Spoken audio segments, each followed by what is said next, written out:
Hello everybody, welcome, welcome. It is Friday and that means it's time for another episode of Pink Sheep and Friends Friday.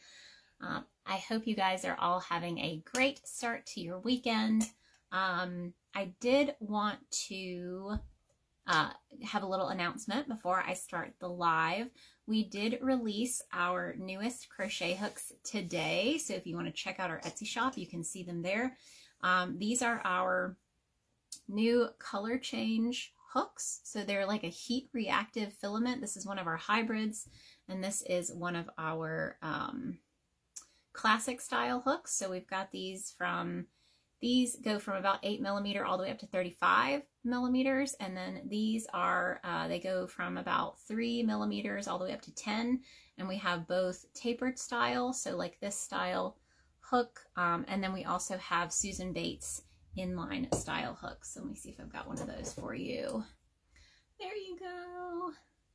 So it's still a little cold in our house right now. It hasn't heated up from last night when we had the AC blasting. So I'm actually going to stick these underneath my arm for a second, and we'll see if they'll change for me because my hands are cold. But they actually go from orange to yellow with heat. So super, super cool filament. And those are, like I said, they are now available in the Etsy shop. So we're super excited about that. So I'm going to give them a few seconds. And I feel like this is what I did when we released our first color reactive hooks. They were a purple to pink. And for the life of me, when I first started using them, I couldn't get them to change. So I would have to stick them under my armpit to get them. It's like a party trick. So let's see. Welcome everyone. I'm going to give everyone a little bit more time to join. Kim, another cloudy day, says, love those hooks, need to decide which size to get. And like I said, this was a big release. So we've got a lot of sizes available for these hooks, which is great. That's always our goal, is to have lots of sizes available that will stay available. So I will tell you guys, I'm super excited about today's guest. We are going to have Erin on of Juniper and Oaks. So I'm going to have her join in just a second. I wanted to see if these had changed. Let's see if they've changed. Not yet. Let's see. This one probably has. No, I can't seem to get them to change. Okay, I'm going to work on that and I'll show you guys. But if you watch the most recent reel that I posted here on Instagram, you can see them changing while I'm working with them. So the more you work with the hooks, they will change for you. And on the Etsy listing, I've got a video as well. So there you go. All right, so let's go ahead and bring Erin on. Here we go, accept. Here's this fun hooks. Thank you, thank you. Like I said, if I can get them to change, my hands are so cold right now. I'm gonna do some of this. There we go. Hello, welcome, welcome. Hi. How are you? I am doing well. Yay! Nice to be here with you. Oh, you too. I was making sure I turned up my my call volume so I could hear you. Can everyone hear me okay? I think so. I think so. You sound good. You sound good. Good. So if you want to do like a super quick little intro for anyone who does not know who you are or what you do, just like dive right in. Okay. Hi, everybody. My name is Erin. I am the crochet designer behind Juniper and Oaks. That's O-A-K-E-S. You can see it here in the whatever. I love to use interesting stitches to create like patterns for home decor items, mostly blankets, pillows, things like that. What I like to do is I like to learn a stitch and then just figure out how to do it, do tutorials on it, and then create a pattern or like a crochet along to go with it. Yes. Yeah, I've been crocheting for like more than 20 years, since I was a little kid. And then it's been like an up and down journey of picking it up, putting it down, doing the same thing over and over again. I tried to sell at markets, but it just wasn't for me. So now I just make one thing, create the pattern for it, and then release it out to the world. Awesome. I love it. And I did get a comment from the captain. If he is still watching or listening, yes, you can come in and hold a hook if you would like to. So he has the warmest hands, and I was always so jealous because I still haven't gotten this to change right now because like I can feel that my hands are still cold on the outside. So like I know it's not going to happen. So if he does end up coming in here, he literally will like put his hand on it for 5 seconds and it's changed colors. Wow, we gotta get him in here so you can see that. Right. So we'll see. I didn't hear him answer. So, oh, there he is. Hold on, let me move. Oh, yeah. There we go. Got you. You want to come? Who does that? Who barricades himself in a room? When the dog or the cat is going to try to come in. There you go. That's just an easy one. I'll just show you what this one is. So he's going to show the magic of these since my hands are so cold. So if you're someone who has like sweaty hand syndrome, you're going to change them like immediately. So that's the fun thing. So we'll give him a second. Is it already working? Yeah. So can you see? Maybe like this? Yeah. I'll hold it like that. Oh yeah, look at that. Look at that. It's like immediate. There you go. That's why some people That's why some people need a man in their life. Y'all have fun. It's so warm. Yeah, so he didn't have to do anything special. He just held it for like 5 seconds and it's changed. But see, now it's back now. So it just depends on how warm you are. But I tried to show that before you came on and I couldn't, so I apologize for interrupting. Hey, that's okay. I'm excited to see those folks. I'm like, I'm going to get my hands on some of those. Well, and I was going to say too, for anyone who's like me, who like their hands do tend to be colder, like I always have cold extremities, like my hands and feet are always cold. I would go with the hybrid ones because we didn't resin coat these. So like we have to resin coat these to make sure that this portion is nice and smooth. But we don't have to resin coat the handles. So these change a lot faster because they don't have the resin in between you and the hook. Sure. So, you know. So you said, when did you say you learned how to crochet? I would say that I learned to crochet when I was 8 years old. Oh, wow. Was it family? Yeah. So my mom, she was a crocheter. She would crochet us like scarves and then rag rugs to give as gifts for people. So just as a way for me to spend time with her, she taught me how to crochet when I was young. I don't think it lasted very long. And then, a few years later, I'd say, could you teach me again? Yeah. And then finally in high school, it stuck. Okay. And I had a crochet and knitting club with a friend. Oh, that's cool. Like in high school? Yeah, in high school we did.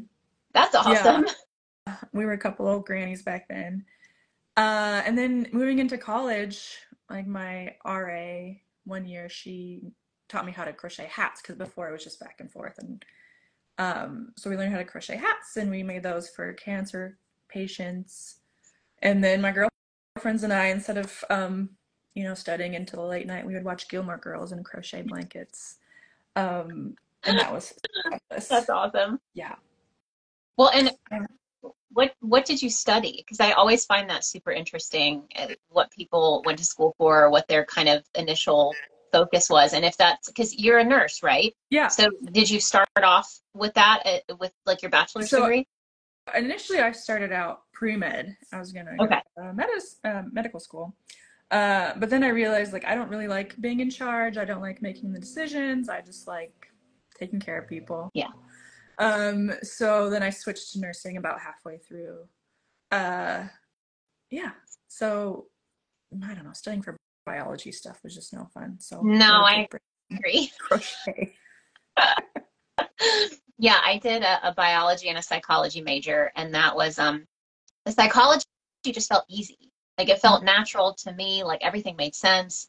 And then the biology came around and it was literally like, now I did well, but it's because I would like lock myself in a room for hours and just recopy until I had calluses on my fingers, like rewriting my notes until I just knew them.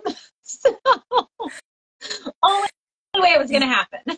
Yeah. So that's I kind of feel the same way. Like I was always really good at sciences, but it wasn't like I mean it took effort. Yeah. And it's memorization. Yep. Yeah.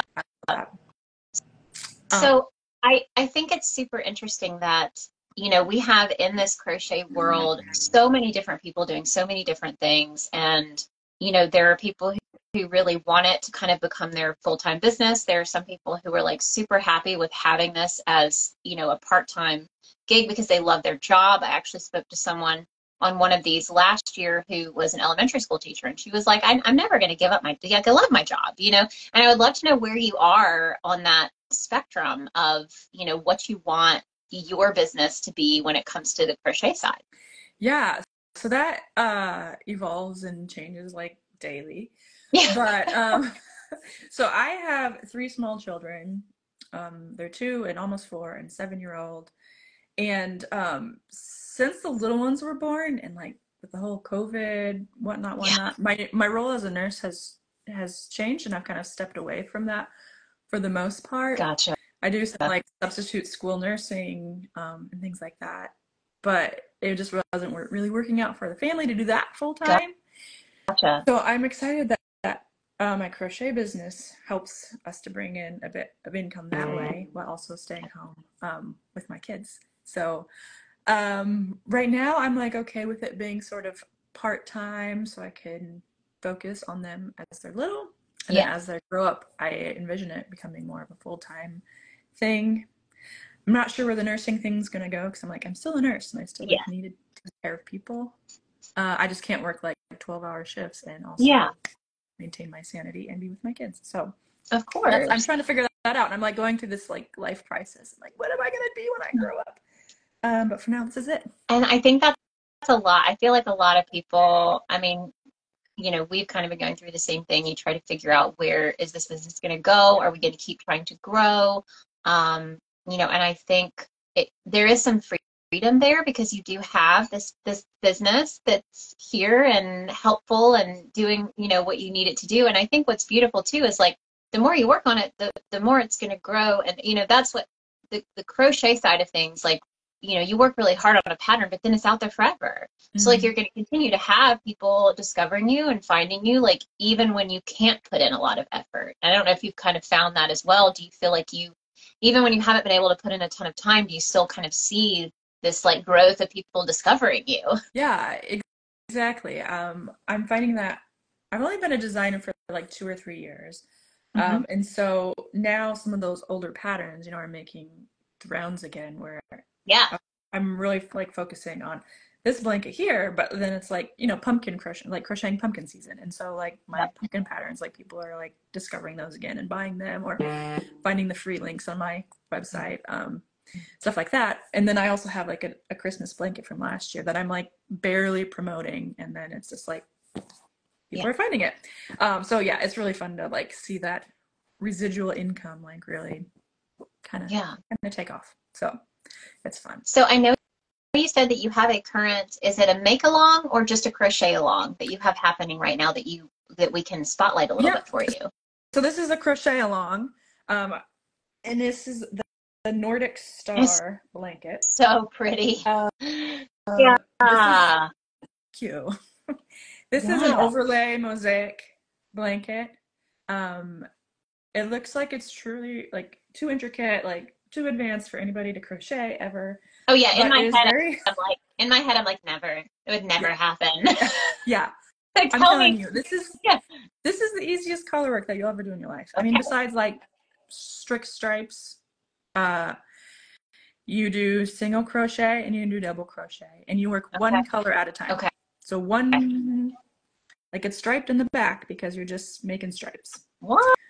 But on the front, when you do the double crochets, you double crochet over the color you don't want. To hide the blue hair. And interesting. Yeah. So I always say it looks complicated and it sounds complicated, but after you work like 2 rows, you're like, okay, here we go. We got the rest of it. Yes. So tell me about how your crochet alongs work and what are the instructions like? Because again, I know my audience is like, most of them, I mean, at least the ones that, you know, come in as beginners are like, you know, single crochet sounds great, but I don't know about the color work. You know, maybe they need a little bit more help with like the photos and videos and like, what does the instruction look like for your crochet alongs? Yep. So I like to have a lot of pictures and videos to help people go along with it.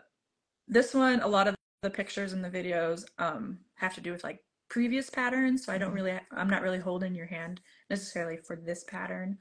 But like I said, once you like I provide you a swatch. So at first you're going to make like a little square, a little coaster kind of, where it's like, here, we're just going to understand how the stitches work and how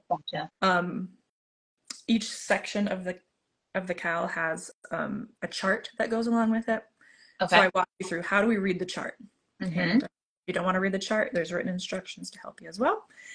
But yep, first you make learn the basic of the stitches, and then from there I give you the chart and kind of a picture that goes along with it and the written instructions, and you should be good to go from there. Awesome. And so is this all on your website, or do you have like a YouTube channel? How are those instructions all kind of spread out? Yep. So for this cowl, you sign up, you purchase a ticket, and then you go to my membership area, and it's set up kind of like an e-course. Okay. And so you log into the cowl, and then each week, starting from September 18th, I drip you the next section of the cowl. So it hasn't started yet? It hasn't officially started yet. Okay, awesome. So you guys, you're not going to be jumping in late if you decide you want to join in. So join in now. And so right now until the 18th, there's early bird pricing. So the tickets are cheaper, and then I throw in a few freebies in there with you for you, like a cheat sheet for the crochet along, to learn how to do overlay mosaic crochet, like we were talking about. I made like a little coloring sheet where it's just the blanket, and then you can color all the pieces to see. Just have fun with that, and then and then a discount code for my other patterns. So not only is it a cheaper price, but you get also fun freebies in there as well. That's awesome. And so I'm having like this 2-week kind of launch time so that people can buy their yarn and then get going. Because in the past I've been like, here's a cowl and it's ready to go, like crochet start now, and people are like, okay, my yarn is stuck in the mail. So true. So I've learned from that, and now I'm doing send off. Another thing to note that I've had a lot of questions about is that in the past I have run all of my cowls for free, and then if you want the full pattern right away, you can buy the full pattern right now. So instead, I'm doing this as a paid cowl, and if you still want the full pattern right away, I offer it. Just there you go. Yes. So if you are itching to go to start the cowl today, you can also have access to the full pattern. And, that makes sense. So what's the cost for your intro early bird pricing for the cowl? Yep, it's $10.99 US dollars. Totally worth it. I mean, like, there's patterns, like, mine aren't that expensive yet as they start to, like, creep up, but I feel like there's a lot of great patterns out there that, like, that's what patterns are looking like now. I mean, you're looking at, for intricate patterns, you're looking at paying anywhere from $8 to $11+ for a pattern now. Exactly. And, like, I have some blanket patterns that are just, like, 2-row repeats, it's like you do the same thing over and over again. And that's not what this blanket is. This is, I call it, I mean, any crochet piece, I feel like, is an heirloom that should be passed down for generations. Yeah.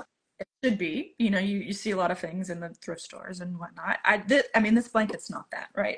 This is a I agree. It's very heirloom. It's such a blanket. Bringing it out at the season, like, I see that being like home decor that's brought out when it starts to get cold outside.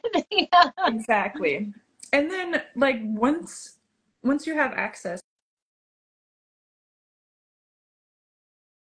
Do you have a call come in? Oh, it's okay. You're good. Yes. My thing is like, you ran out of time on Instagram today. It's 1 p.m. Okay. So once you get, like, access to the chart, the pattern, like, you can now create a blanket that just looks like this, or like if you just wavy, like, so like once you make the blanket, you have like a million different blankets you can make from there.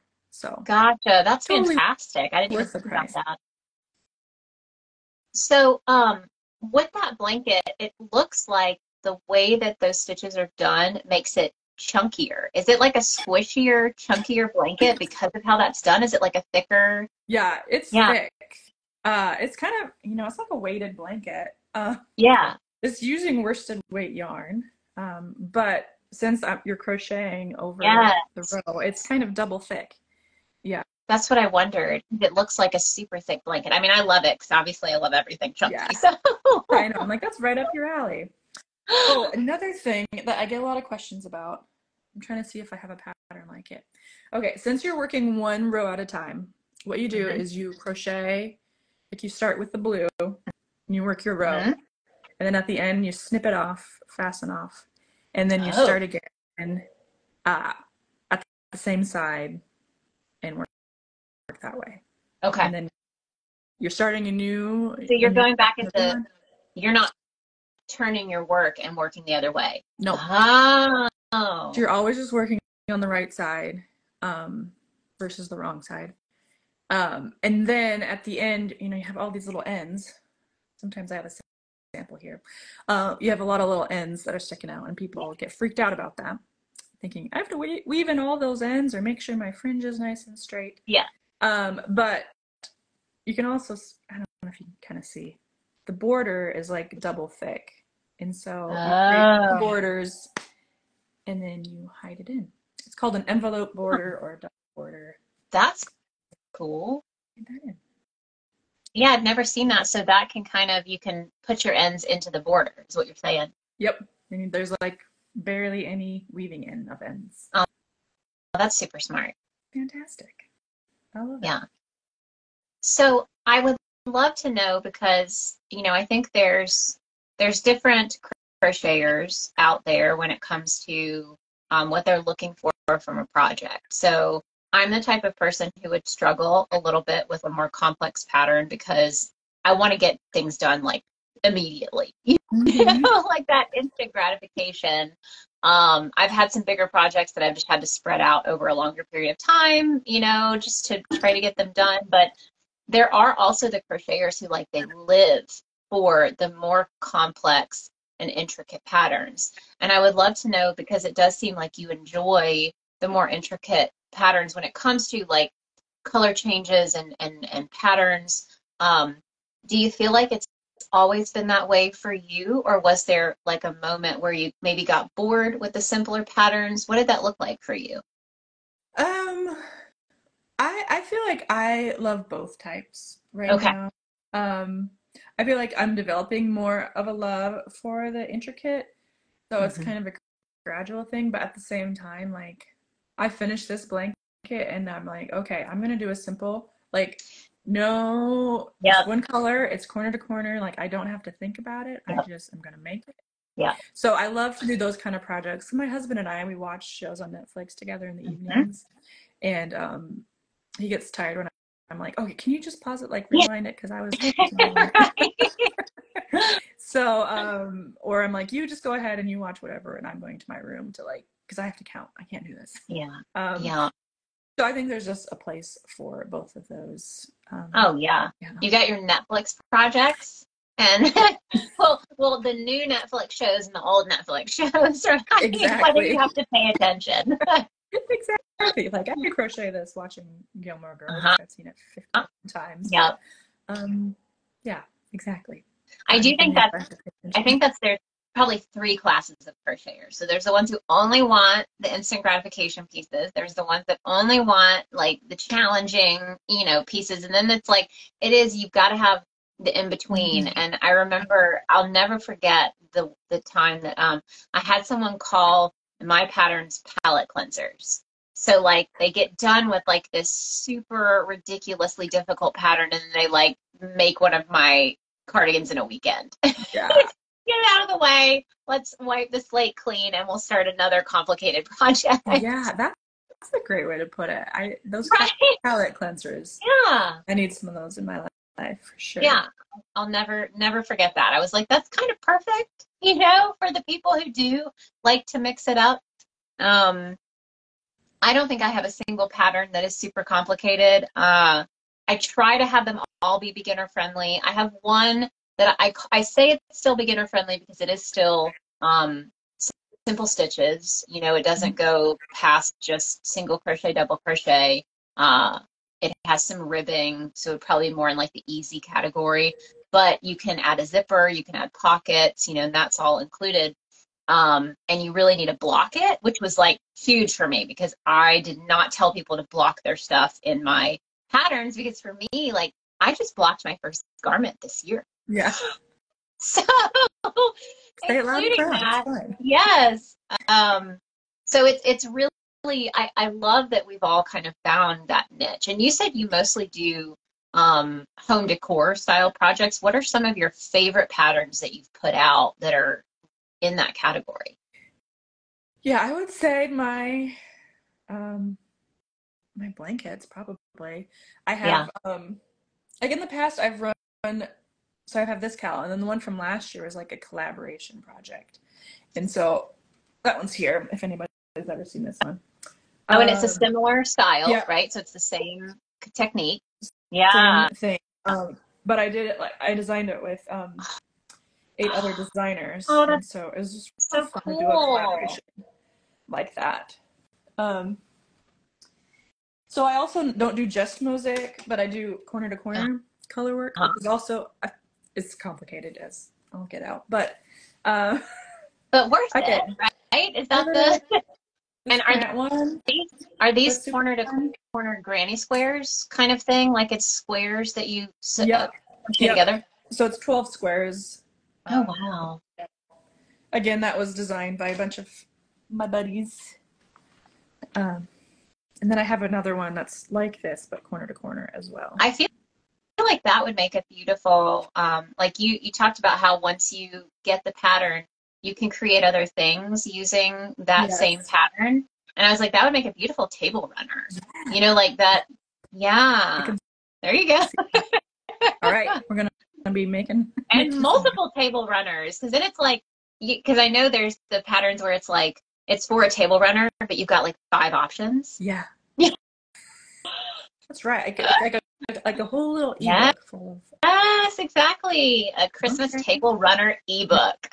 Now we're talking. Now we're talking. Yes. So this is corner to corner too. This other one. Yep. Kind of a Christmassy feel. So you like Christmas blankets, yeah? Yeah. I do. That. This place is full of crochet blankets. My husband's like, can we put some of these away? Do you feel like Christmas is your season? Like, do you really enjoy the Christmas season, or you just seem to like the blankets, like designing for it? I love summertime. That's like my favorite thing to do. Nobody really loves a summer blanket. It's true. You're right. Yeah. I did make this. See, I'm just covered in blankets. Yes, you are. Oh, that's what I have is like I call it a personal picnic blanket. And so like rainbow fun and small that you bring, like put in your car for you just a picnic. That's super smart. But I think winter, like fall and winter is just like a crochet. It's crochet season. So I know that people are all like wanting to get cuddled up and cozy for the winter time. Not necessarily being outside as much, wanting to sit down, watch the Gilmore Girls. I brought this up like 5 times. Watch Gilmore Girls and crochet. So I like to be able to provide a crochet along or something for you to enjoy while you crochet in the wintertime. No, I think that's super smart. I do think that's the time to encourage people, and especially if if people start this crochet along with you for it's the Nordic blanket, correct? Yeah, Nordic Star. So what is the time frame? When do you feel like someone who crochets at like a moderate pace, how quickly do you think they'd be able to complete the blanket? Yep, so I have it lasting for 13 weeks. Okay. So it's about roughly 20 rows per week. Okay. So it's doable. Yeah. And so if you stay on task with that, then you'll be done the weekend before Christmas. So it would be a Christmas gift potentially if that's you stay on task, right? You got it. And if you want to work ahead, I provide the pattern for you. Yeah, so you can go ahead and get the pattern up front. Yep. Yeah. Exactly.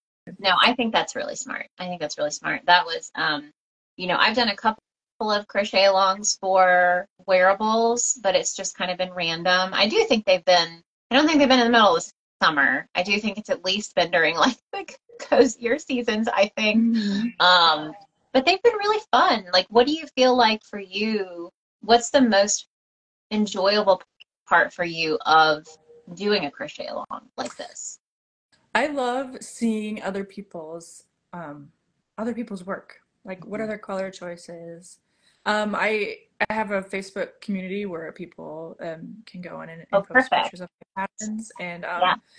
so just seeing everybody's work in there, and then the community that it really fosters is like, because everybody's working on the same thing at the same time. So there's like just everybody's answering the questions. Like, we'll be like, hey Erin, like, what do you think about da da da da da, or how do you da da da, and like before I get the chance to answer, like everyone's in there, like they've already answered for me, and it's, yeah, I think that's really super. I just love the community aspect of it. Yeah, I mean, you can purchase any of my patterns anytime, but to do it alongside other people, I think a lot of people enjoy that. Agreed. And I think it's great that you have the Facebook community. If people search on Facebook groups, is it just your name if they wanted to join your group, or is it for the crochet along? So it's just yes, the Juniper and Oaks crochet community. Okay. Group. Awesome. Yeah. And do you use hashtags? Do you feel like people use those very much, like on Instagram when they're sharing, or is it more so the community in the Facebook group that you feel is a little more active? I feel like it's mostly active in the Facebook group. I do provide hashtags for everyone to use on Instagram. I just don't have much of a community over on this side, I don't think. Gotcha. Yeah. Gotcha. It's interesting because that was I feel like I kind of flip-flopped. I do have a Facebook group that has grown more substantially than I thought it would when I started it. But I feel like since I started here, my Instagram community grew faster than like the Facebook side. So, you know, it's definitely it's just a struggle keeping up with all of it. I don't know if you feel that way. Yeah, like I can't do all the things. Yeah. People are like, well, I don't have Facebook, so how can we do the community part for this cow? Yeah. Can we do it on Ravelry? And I'm like, okay, I will create a group for Ravelry, and you guys can just have at it. Yeah. Because I don't know Ravelry. I don't have time. I don't know. Yeah. Yeah, and that's what I started a Discord group for my testers, which has been amazing. Like, that's one of the best decisions I could have made, thanks to my husband telling me that I needed to start a Discord. Yes, and it has been, now it again would be a great opportunity for having just a general pink sheep group, but then it's like then again you're managing another group. So you've got Facebook and you've got Instagram, and I've got the tester Discord. Do I really want another Discord? You know, we did add a Discord for our DIY hook challenge this year, but it wasn't super popular. But I think a lot of us people didn't know what Discord was. Yeah. So like then I'm like, okay, well, I need to have some education around that when we launch our next challenge, to make sure people know it is a safe website. It's been used for a long time. You know, actually, my husband said it's probably safer than Facebook. Sure. You know, so if you're concerned about Facebook, this is probably a better option. But the education side of like educating people to like even know what it is when you're like, we have a Discord channel. Well, I don't know what Discord is, so why would I click on that link? Yeah. You know? For sure. Sure. I'm like getting more and more ideas, but yeah. Okay. Yep. And I think that's the other side, especially with crochet. There's so many things that you can do. You know, once you get into that business side, and like you said, selling at markets was not really something that you were super interested or invested in. I was the same way. I did it for a couple of years, did pretty good, but I knew immediately I'm never going to scale enough to do this full time through markets for me. Now that could work for someone else who maybe has a different niche. I've seen a lot of people do really, really well at markets. But you know, it's really finding the different avenues, you know, that you can use. And that's another thing I was going to ask you. So right now you have patterns. Is there any other part of your business besides the crochet patterns that is helping you bring in additional streams of income so that this could potentially become a full-time job if you wanted it to be? Yeah, so just in August, I was able to monetize my YouTube channel. Oh, awesome. So yeah. I have a lot of stitch tutorials over there. And then I was just finding, people access the stitch tutorials when they want to make the pattern or want to Yes. learn how to stitch. Yep. So it wasn't growing very well. So I started doing more like vlog type things. Doing, I say like weekly lives, but really it's like every 2 or 3 Yeah. weeks. Yeah. When I remember to do one, or when my kids aren't sick, things like that. So yeah, I'm excited to see where that goes, because it really is just kind of picking up. And so YouTube, I'm working on a crochet coloring book. Oh, that'll be so This fun. time. Yeah. So I'm working on figuring out where am I going with all these different things. But Well, and you said that you had a crochet sheet for this crochet along that's happening starting in the next week or so. So is that kind of the route you'd want to go, where it's like a blanket kind of, like the mosaic style coloring book? Is that kind of what you're thinking? No, the first one, see, because I have a lot of ideas. Yeah. Is it's kind of childish looking, maybe like a children's coloring book, but there's also I think it's great for adults as well. But it's like little like skeins of yarn, and then like a phrase that's like crochet all day, or I like it. And it'll be like single-sided, so that you can tear it out and use it as a wall hanging, frame it or whatever you want to do with it. So that's now that I'm saying it on here, it has to be done. So actually, the coloring book is done. I just need to figure out how to print it. And I think that's the hardest part, and like figuring out, who to use, and like quality control. I think that's always been, my concern trying to print things. I did do the Amazon, the Kindle direct publishing. KDP, yeah. How did that go for you? I wouldn't use for coloring books because it is thinner paper, you know. But I made some little planners and notebooks, and like those have been great. And I've actually thought about bulk buying some of them from Amazon to be able to like have in my Etsy shop, so that I have it in multiple places, because it's not super easy to search for it on Amazon unless you know that, like where to go and where my link is. So that's been really, really interesting, but like there's so many ideas. Yeah, I'm not lacking any ideas. So if I could get paid for my ideas, that would be great. Just cash them in. Like, here's a great idea. Can I just sell it to someone and they can handle it? Yeah. I'm for hire. Yeah, I know. I don't know if you're like me, but my brain goes out of control when I start thinking of new ideas. I'm like, okay, focus on the thing I'm doing. I'm selling this right now. People buy it. Focus back on the blanket. This is what's happening. So when do you feel like the switch for you went from enjoying crochet as a hobby to this could be a business? I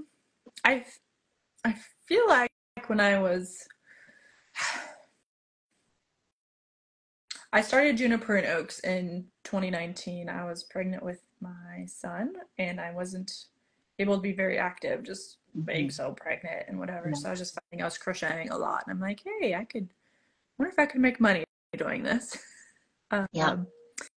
So then I started creating lots of pumpkins and things for markets, and then when I was creating the pumpkins, I was like, okay, I was doing somebody else's pattern. And I'm like, well, I want to incorporate like baubles and other stitches. So I'm going to create my own pattern.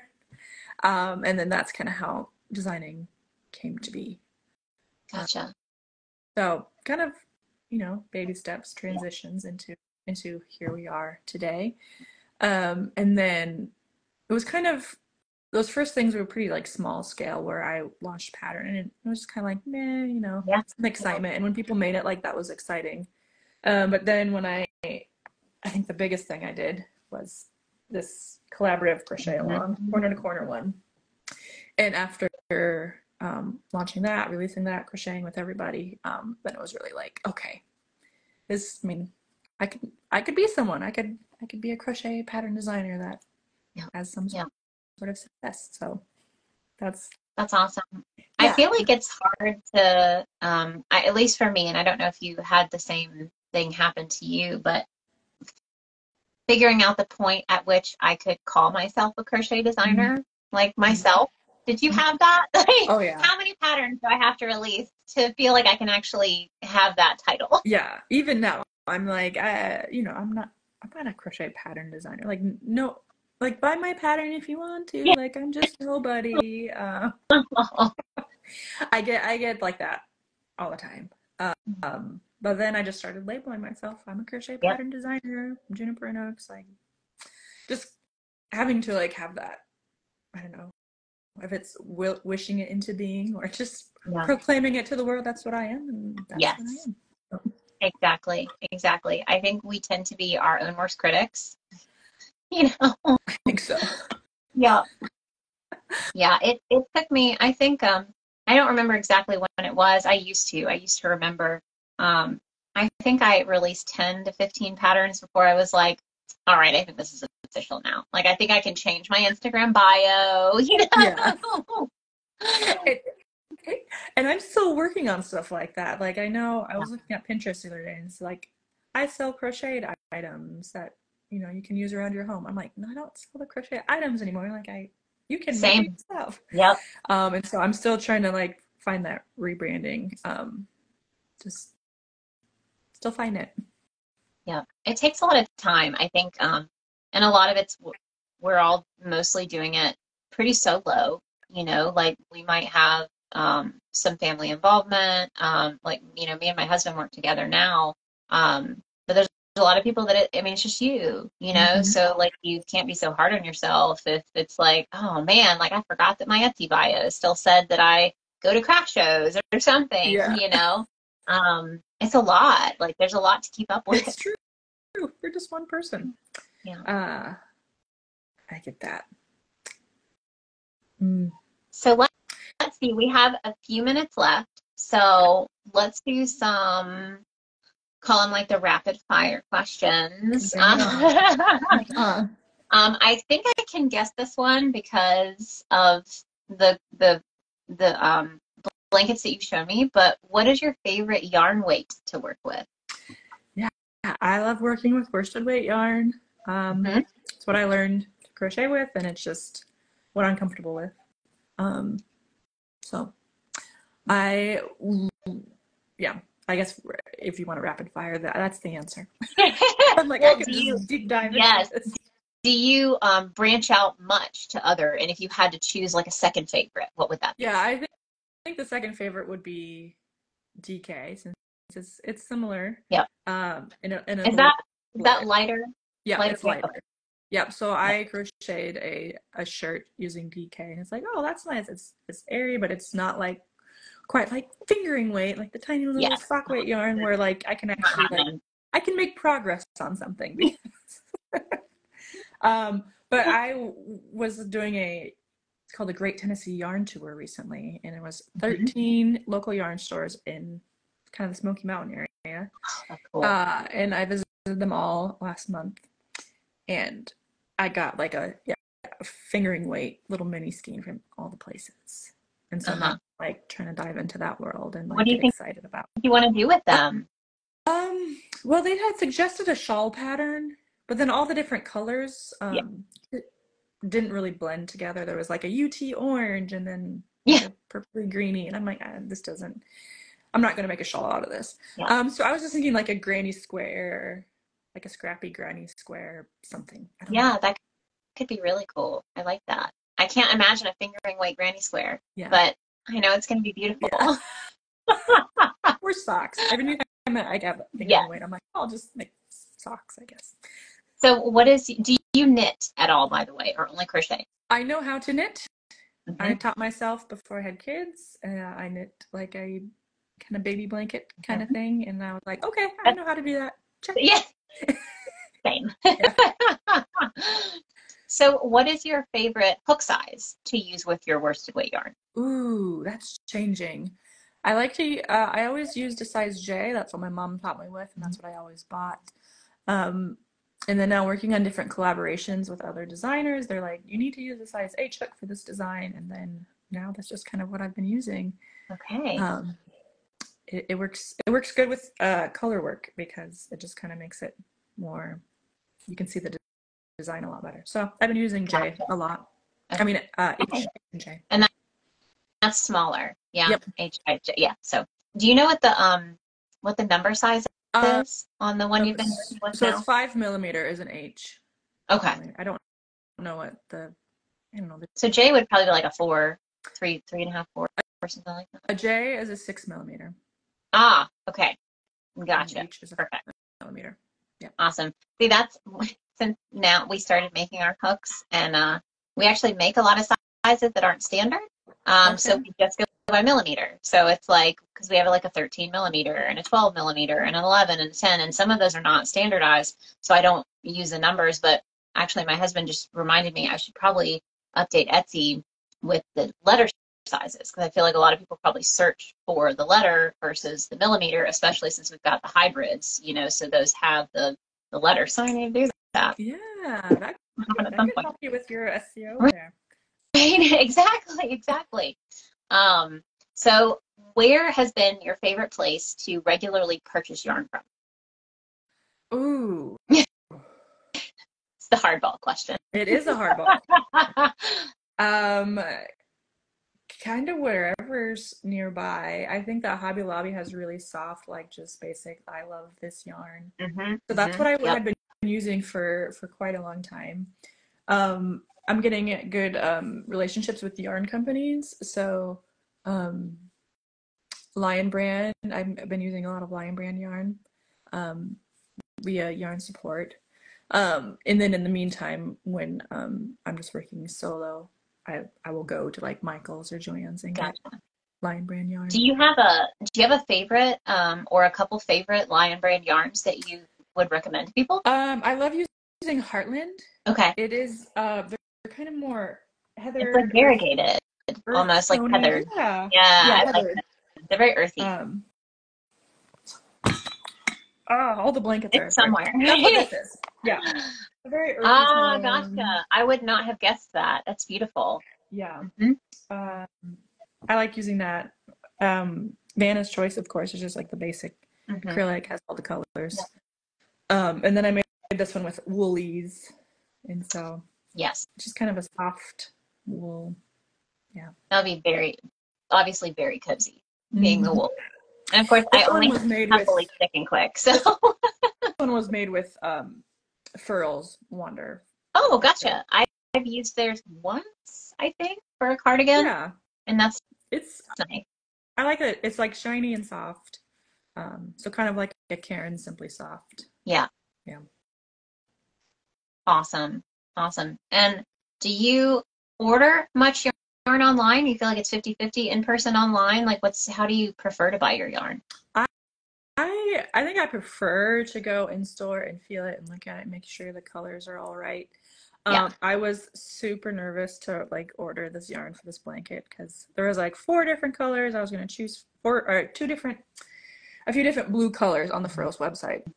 And I'm like, the lady, she like took a picture holding all 3 of them. And I'm like, okay, but that's like a picture. Like, I just want to see it with my eyeballs. Yeah, totally understand. I think that's almost 100% the answer that I've gotten when I've asked that question on these is people, you want to go see them yourself if you can. Yeah. Not always convenient. So, and then lately getting into the local yarn store scene has been so fun. A whole different scene, but I still love it. Well, and it's very splurge on yourself. I think that for me, the local yarn store purchases were things for me. Like that was not usually a gift. It wasn't even usually a design. It was just something like a personal project. But I know a lot of people that use, the expensive, sustainable, like all the keywords that make the yarn more expensive, hand dyed, hand spun, that make things like for markets and for what they sell. And I'm like, oh, man, it's just such an investment. Like you have to know that your clientele is going to be there, that they're going to buy, because if not, like you're going to put a lot of money in up front. It's true. I know I did this yarn tour with a friend, and she's a knitter, and she mostly knits garments for herself, and like it's not her business, that's just her hobby. Yeah, we would go into these stores, and she'd be like buying like sweater amounts. Yeah. Like all this yarn, and I'm like, it's like 10 skeins for a sweater in a lot of cases, if not more. I mean, yeah, you have to. She's like, yeah, I know. Like I've made enough sweaters now. Like I know this isn't the amount that I just am going to need. And I'm like, I'm not. I'll take one because it's pretty. Right. Exactly. I'll come back if I like find a pattern or something. Yeah. And I think that's been difficult for yarn support.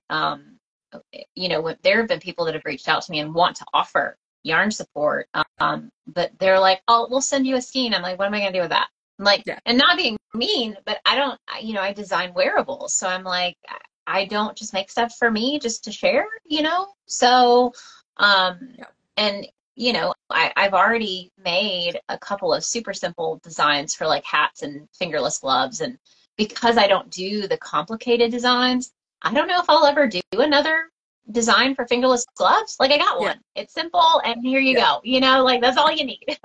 Exactly.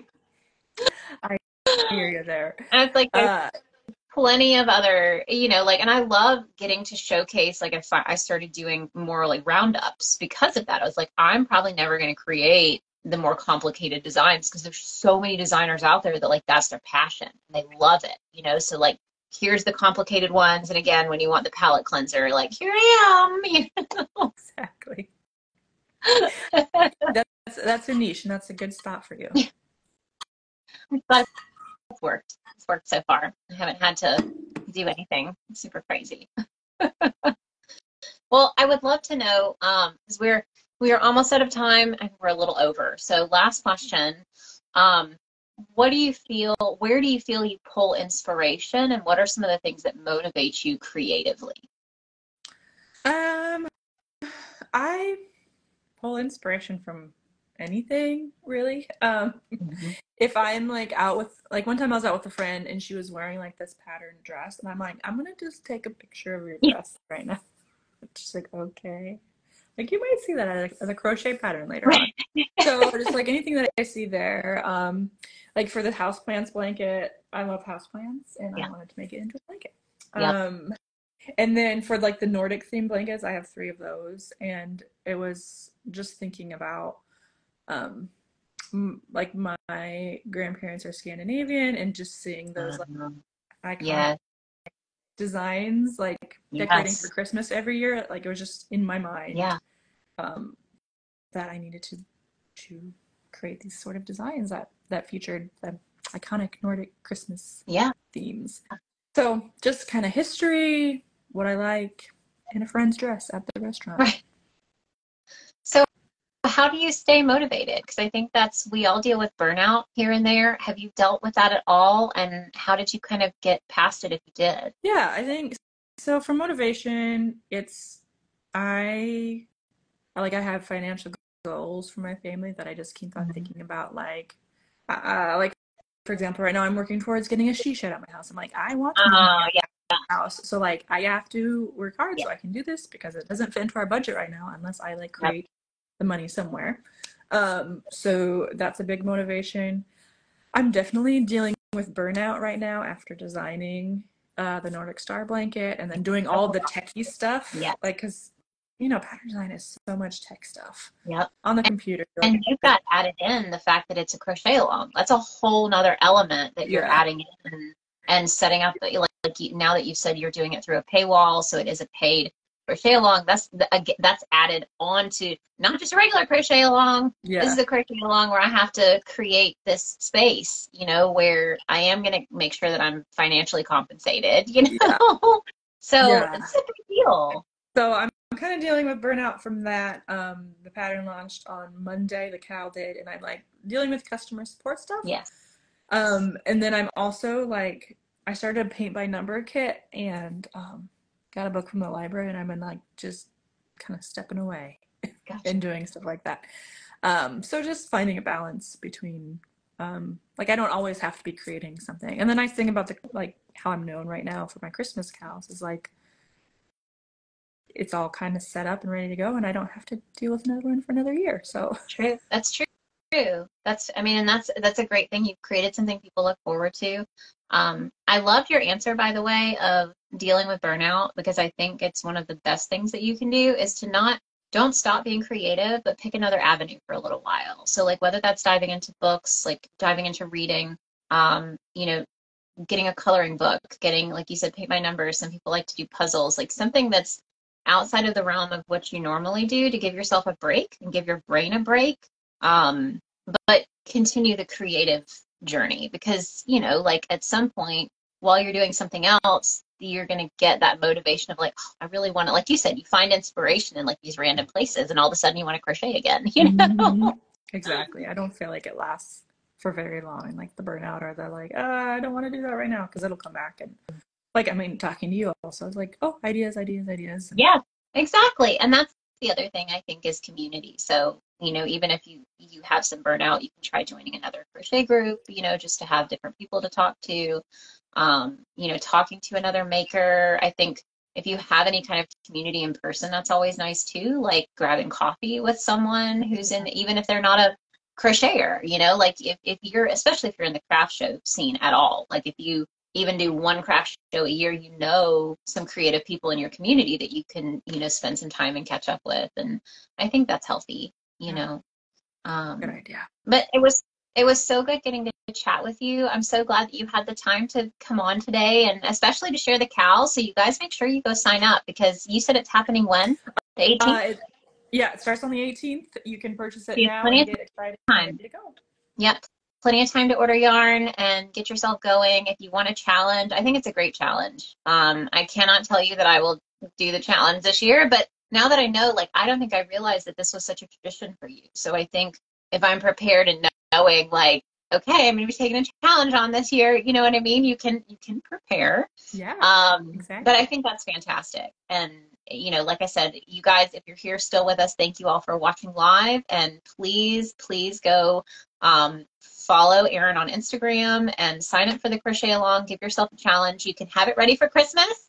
You need a reason, Christmas present for like your parents or grandparents, or just for you, you know? Exactly. But I wanted to make this easy for you guys, and I don't know if it's gonna work, but I'm just trying out a new AI bot. Okay. And if you DM me star, DM me star, and you should get the link to sign up. That's fantastic. Yeah, that's what I've been doing, the whole like comment on this post and I'll send you a link, but I have no AI behind it. So I'm just like going in and sending the message, you know? Many chats. It's free. Many chats.